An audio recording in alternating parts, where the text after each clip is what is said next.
মাংসের অনেক রকম আইটেম করা হবে বাসায়। তো তার জন্য এখানে আমার লাগছে পুদিনা পাতা।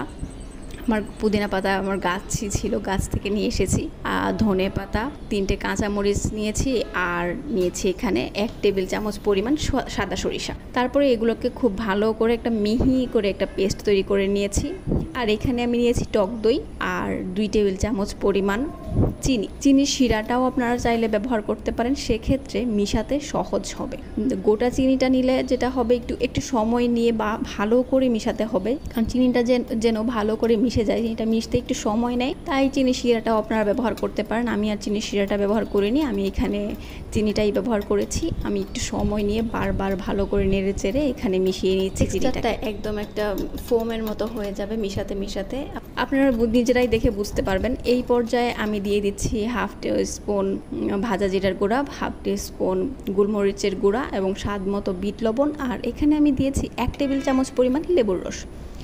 মানে আমি চিপে দিচ্ছি, এখানে একটা লেবুর 3 ভাগ পরিমাণ দিচ্ছি। পুরোটা রস মিলে এখানে 1 টেবিল চামচ পরিমাণ হবে। তো সবগুলো ইনগ্রিডিয়েন্টস দিয়ে আমি এটাকে আবার খুব ভালো করে মিশিয়ে নেব। কোরবানির ঈদে তো অনেক রকম কিছুই করা হবে, অনেক বিভিন্ন রকম বিরিয়ানি ট্রাই করা হবে, অনেক মাংস খাওয়া হবে।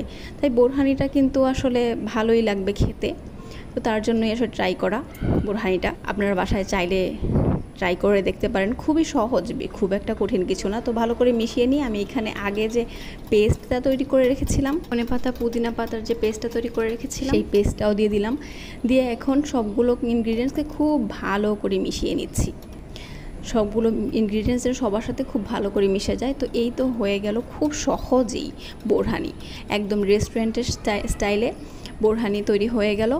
তো এই বোরহানিটা কিন্তু একদম খেতে টেস্টটা খুবই ভালো হয়েছে, একদম রেস্টুরেন্টে খেতে যেরকম লাগে আমাদের সেরকমই হয়েছে। আপনারা চাইলে ঘনও রাখতে পারেন, আবার একটু পাতলা যদি করতে চান সেক্ষেত্রে একটু পানি অ্যাড করতে পারেন।